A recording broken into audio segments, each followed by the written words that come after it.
Good evening. This is Sergeant X. I don't think we need a Gallup poll to tell us that nearly everybody's in favor of a good mystery story. There's enough would-be Sherlock Holmes in most of us so that we get a kick out of attempting to solve a crime, even if it's only on the radio. So get out those magnifying glasses and meerschaum pipes for tonight's adventure in the Mystery Playhouse.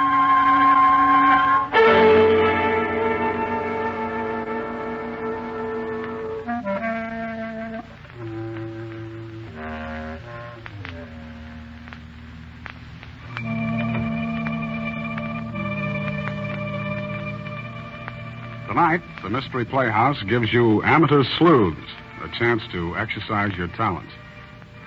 We invite you to match wits with the author of tonight's story, Earl Derbiggers, creator of the Charlie Chan series, and see if you can solve his mystery before the solution is finally given. You will be presented with a murder and 5 likely suspects. And if you catch the various clues as they come, you'll be able to put your finger on the murderer before the curtain falls. And here is a hint to the most important clue of all.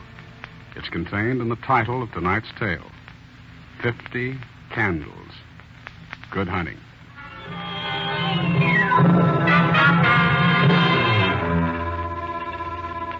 My name is George Winthrop. I'll never forget that horrible night I stood alone in the library of my former employer, Henry Drew. It was a stern and foreboding room. The heavy yellow fog from the fields of marsh grass seemed to be pressing close against the window panes. I'd been invited to Henry Drew's birthday party. Inside the big house, it was oppressively quiet. And then suddenly... I ran the door of the dining room. The table was set with gleaming silver and white linen. In the center stood a cake with 50 pink candles. I took a few steps across the room and stopped, horrified. There was a body on the floor.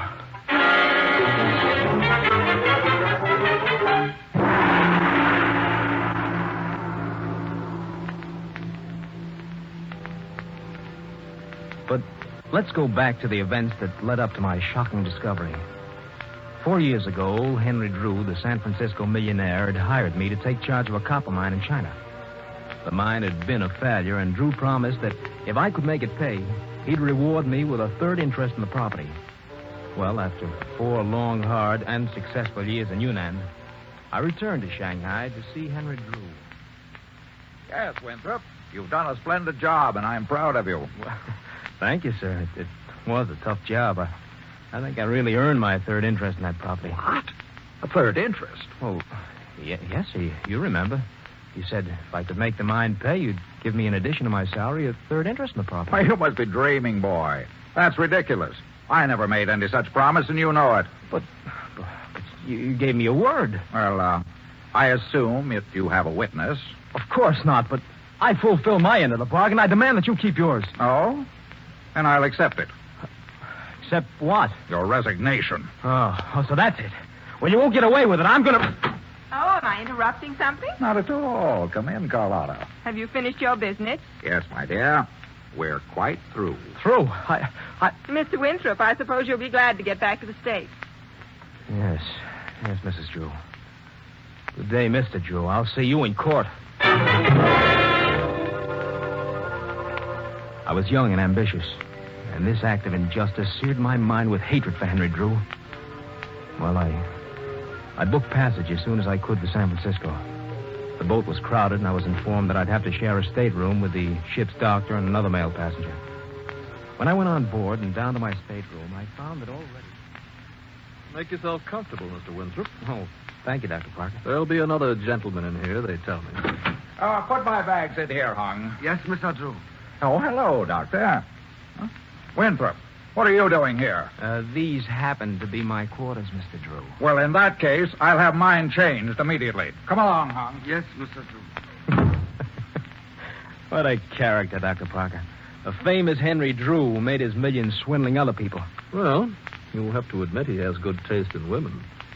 Mrs. Drew is quite attractive. Oh, sure. But he's old enough to be her father. Who's the young American girl that Drew hired as traveling companion for Mrs. Drew? Oh, she's Mary Telfair. Oh? You must be interested. Well, I am, but so far it's all on my side. Excuse, please. Missy Drew would like Dr. Parker come to Drew's stateroom right away. Oh, yes. I'll be right along, Hung. Thank you, Doc. You know, it's an odd thing about his relation to Drew. It's more of a slave than a servant. Slave? Yeah. About 20 years ago, Henry Drew saved his life. And for that, Hung pledged Drew 20 years' servitude. Old Drew really exercised his rights as a master, too. Once he even prevented Hung from marrying a Chinese girl that he fancied. Later, the girl married old Dr. Sue. Well, I imagine Hung will be very happy when his 20 years of slavery end, that he can do as he pleases. In any event, better luck with your romance.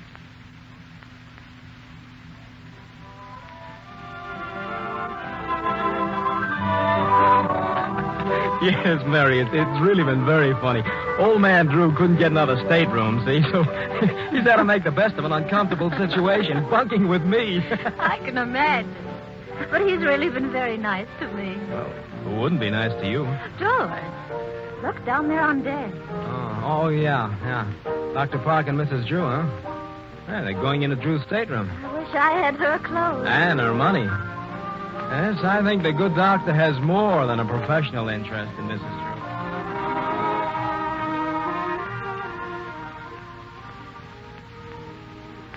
Yes, I gave Mr. Drew a sedative, and he's sleeping quite soundly. The old fossil. It would be too bad if he didn't wake up. Couldn't you arrange matters, Doctor? No, Carlotta, that would be too obvious.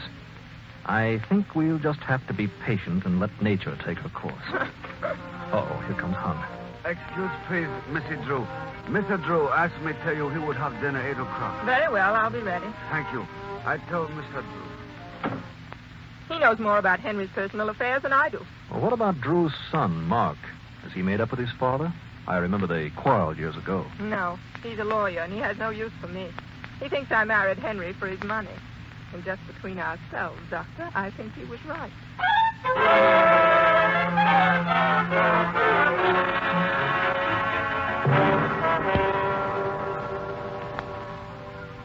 We arrived in San Francisco 3 days later.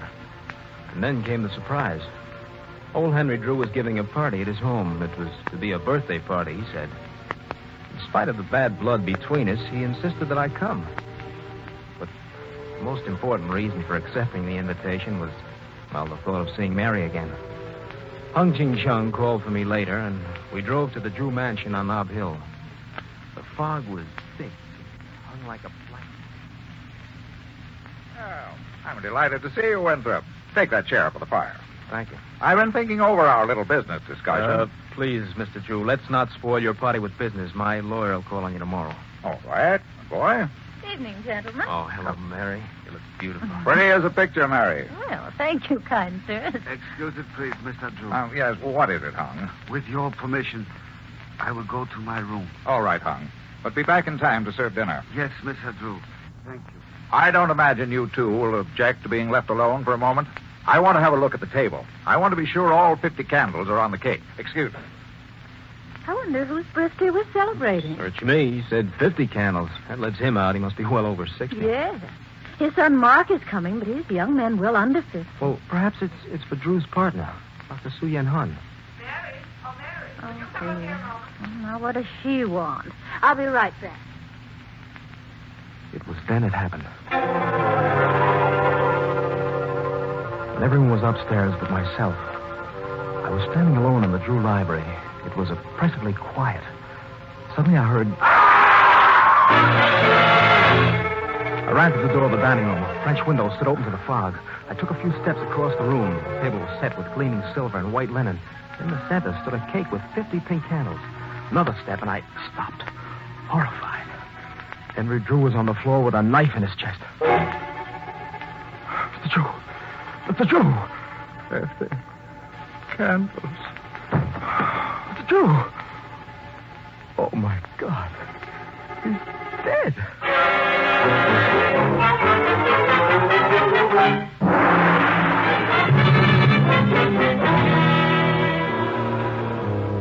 I was shocked and horrified as I stood there in the Drew dining room with Henry Drew's dead body at my feet. I stepped quickly to the open French window and saw a dark shadow across the lawn which disappeared in the twinkling of an eye. I heard running footsteps on the gravel path outside. Without thinking of the danger or consequences, I stepped out on the veranda, stumbled down the stairs, and tried to follow along the path. And then suddenly... Hey, look out.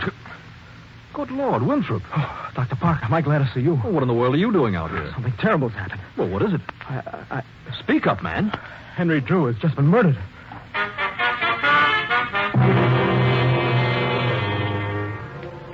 We returned to the Drew house, and I met Mark Drew, Henry Drew's son, for the first time.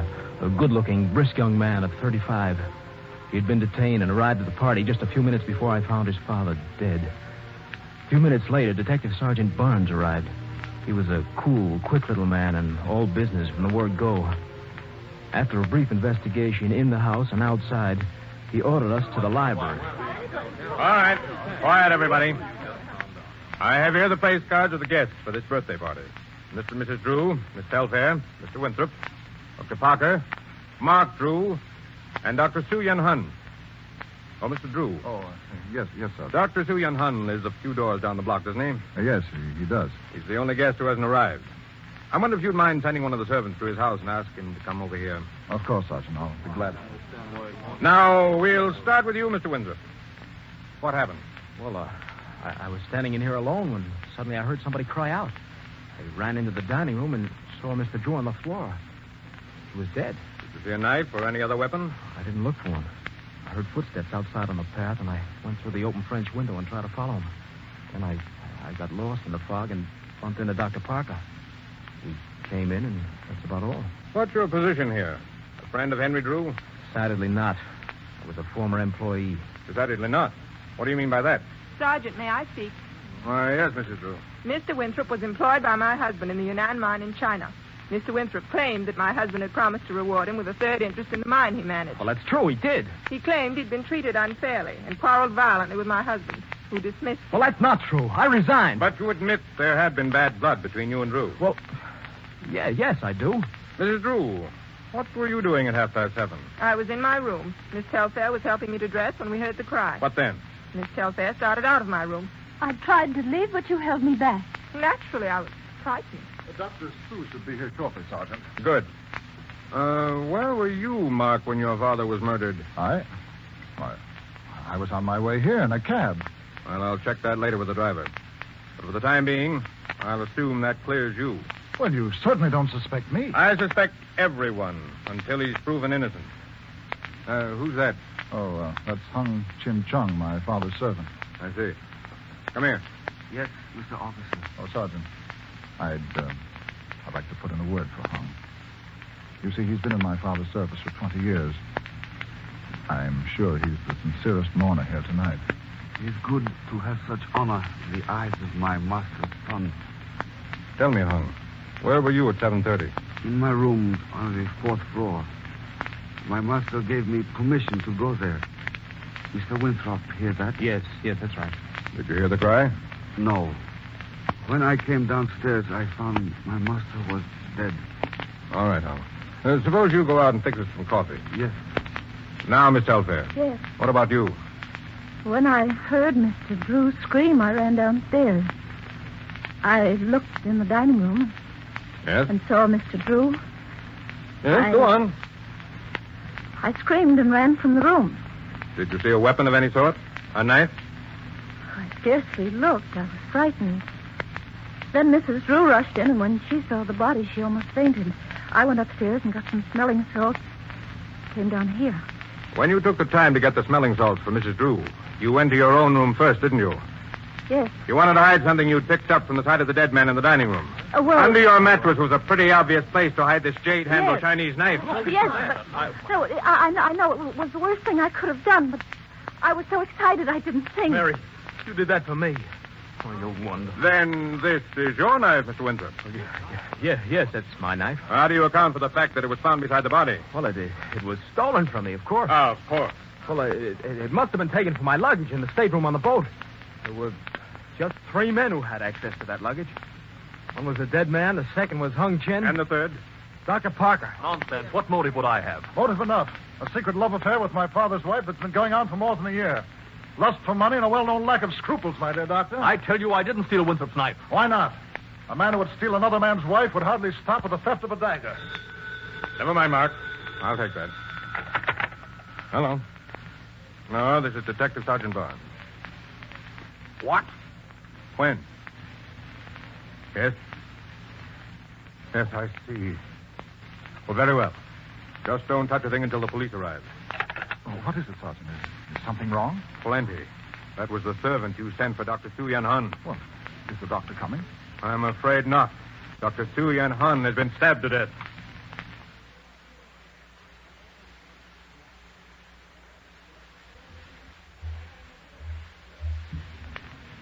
Why, that's incredible. Now, wait a minute. Let's not get hysterical. Hysterical! Two murders and the second one right under your very nose. I demand that you do something. No one is safe. Please, Mrs. Drew. Sergeant, I demand that you release all of us. Since we were with you, we obviously could not have That's committed enough, this- Parker. You weren't with me when Drew was killed. Are you implying that... I'm implying nothing. For the last time, may I point out that everyone in this house is under suspicion until this murder is solved. Everyone. But I was upstairs and my husband was stabbed. And so was Miss Telfair and Hung Chin. So what? Any one of the three of you could have gone down the back steps, out the back door, through the garden, entered the French doors, killed Henry Drew, and then returned the same way without being seen. One moment, Sergeant. May I say a word? Yes, of course, Mark. Well, it occurs to me there's one important link in this mystery that hasn't been explained. The 50 birthday candles. 50 birthday candles? Yes. Whose birthday is this anyway? Father was 69, Dr. Sue was over 70. Look, may I speak to you privately? Well, all right, come along. Mary, I didn't kill Henry Drew. You believe that, don't you? Yes, George. Oh, and that's all that matters. No matter how this evening ends, it's taught me one wonderful thing. That you love me. All right, everybody. I have an important announcement. My investigation is at an end. You're all free to go now, except George Winthrop. Of course, you will be called later as witnesses. Sergeant, you don't mean that. No, it isn't true. I'm afraid it is, Mary. George Winthrop, I arrest you for the murder of Henry Drew.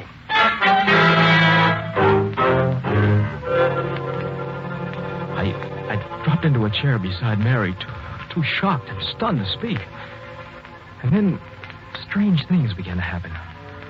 All the guests left except Mary and myself. Sergeant and Mark Drew went into the next room and appeared to be consulting together. When they came out, Sergeant Barnes warned us to be quiet and turned out the lights. He stamped around the hall and opened and closed the doors. Then everything was quiet. The four of us, Mark, Mary, the sergeant, and I, sat there in the darkness. Minutes passed like hours. What did Sergeant Barnes have in mind? It was so quiet I could hear the clock ticking. Now, Mark, anyone attempting to leave or enter the house would have to pass through this hallway, right? That's right. Good. Now, you better slip out. Take your place in front of the house now. Right, Sergeant. Good luck. Sergeant, I tell you, I agree. Quiet, you fool. You ruin everything. Sergeant, are you... That is, are we waiting? Waiting? Yes. You mean... If you both will be quiet and listen and wait, you'll see what I mean. Not a word.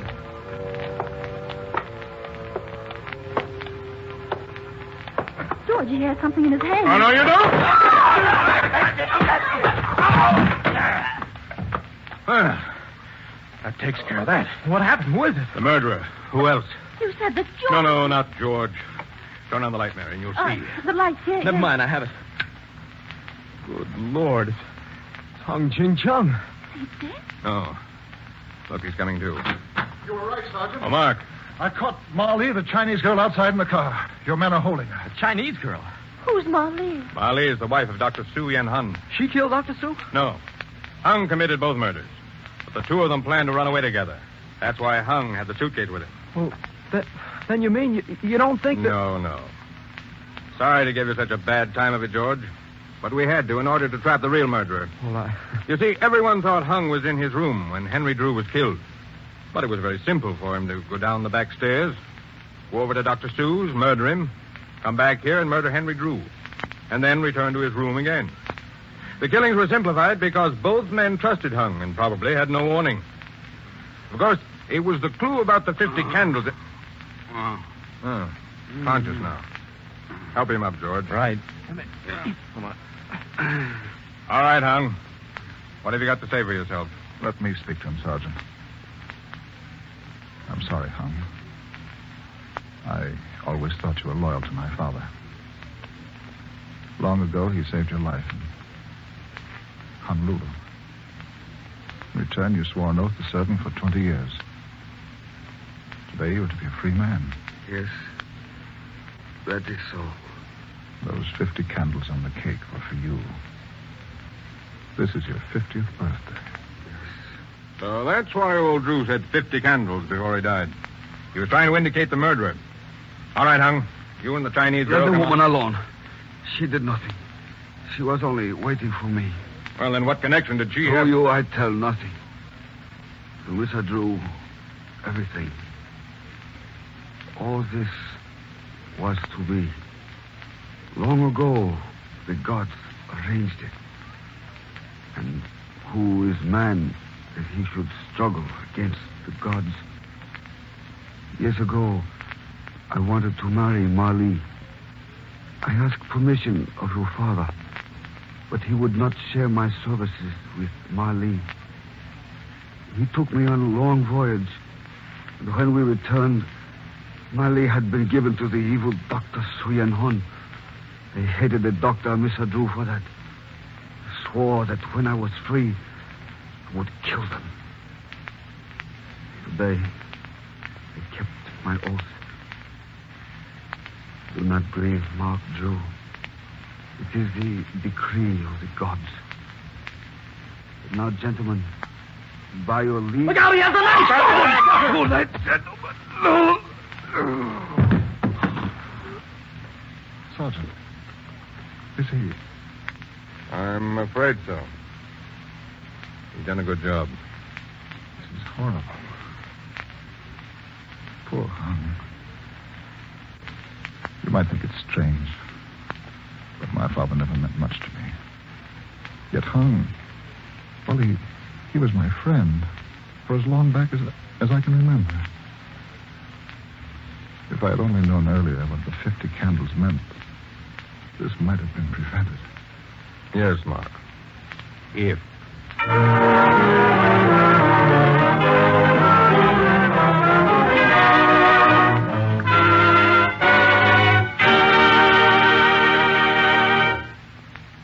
Well, that's the curtain on tonight's mystery, 50 Candles. How did you do? Were you able to outsmart the author and put the finger on the murderer?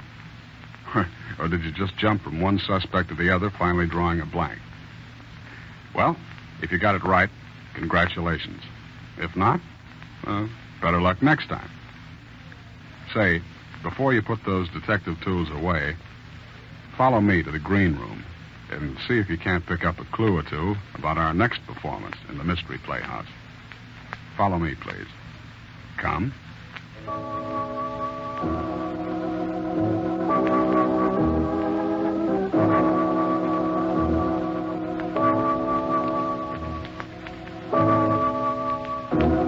I'm alone now. The last of the funeral guests have gone, and I am alone in my study. There's been a queer sense of freedom in the house since the coffin was carried away. The coffin that now lies hidden in its solitary grave beneath the brown earth.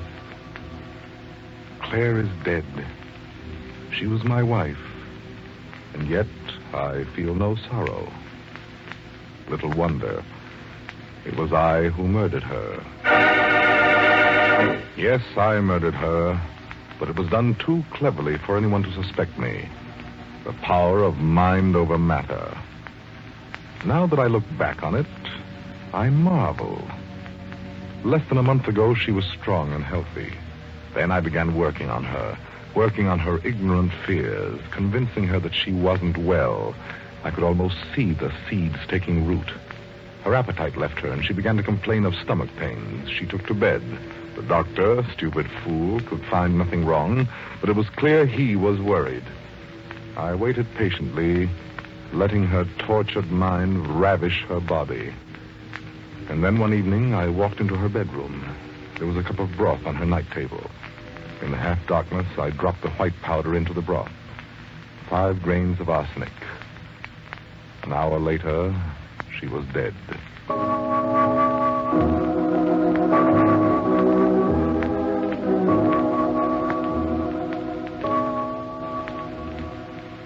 Now the worst of it is over. The long night when she lay cold and still in her room adjoining mine. The funeral, the tearful platitudes of our friends, the weeping and wailing. Over, done and gone with. The money is mine to do with as I please. No longer will it be doled out to me at her whim and pleasure. All mine. I shall close the house. No one will question that the memories of familiar things are too keen to bear. But first I must discharge the cook and the housemaid. Immediately. Come in. You wanted to see me, Mr. Goddard? Oh, yes, Hannah. Come in and close the door, please. Yes, sir. What's that you're carrying? It's a picture of the madam. I found it in the attic, and I polished the silver frame. I thought you'd like to have it, sir, to remind you. Oh, yes, of course. Thank you, Hannah. It's a very good likeness. That is, until she was taken ill. I never saw anyone change so fast. It's the nature of her disease, Hannah. Somehow I can't believe she's gone. Every now and then I have a queer feeling that she's still here. You're just upset. I have a feeling she wants to tell me something. Hannah, please. I didn't mean to talk about it, but I keep listening for a voice, waiting to hear what she wants to tell me. When they took her out of her bedroom, I wouldn't let Millie straighten up. I wanted to do it myself. And there, on the night table, was the last thing I brought her. The cup of broth. She drunk part of it, but... Hannah, I'd rather not discuss it. I'm sorry. I shouldn't really go on like this, not after what you've been through. Waiting on her hand and foot. I wondered why you didn't hire a nurse those last weeks. Oh, I preferred to do it myself. I was afraid a nurse would have alarmed Mrs. Goddard. Yes, and they're always prying into what doesn't concern them, aren't they? They think they know more than doctors do. Of course, some doctors don't know much at that. Mrs. Goddard couldn't have had a better doctor. And nobody could have done more for her than you did, sir, I'm sure. There are few husbands would have done what you did. Very few. You wanted to speak with me about something, sir? It's not important, Hannah. It can wait for another time.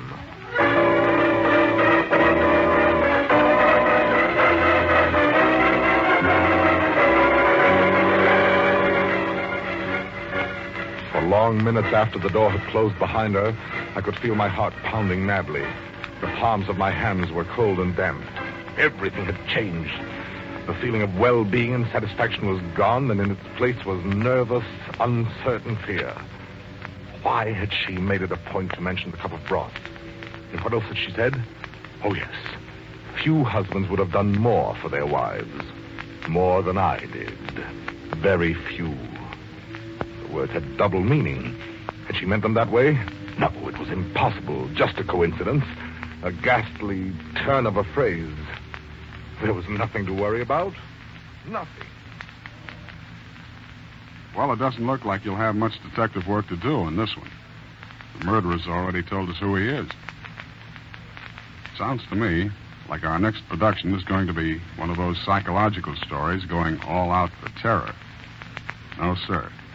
I don't think there's going to be anything light and airy about our next attraction.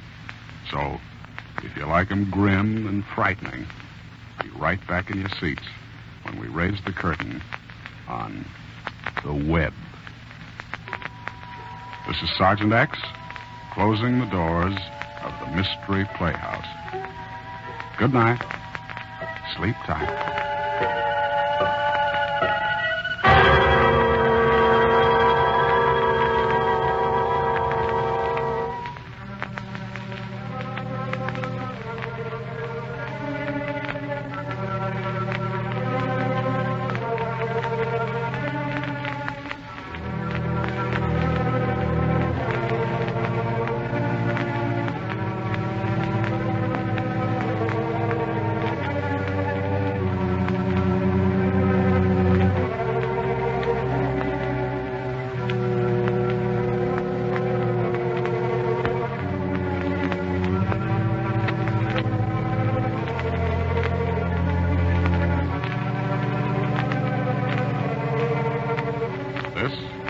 Armed Forces Radio Service.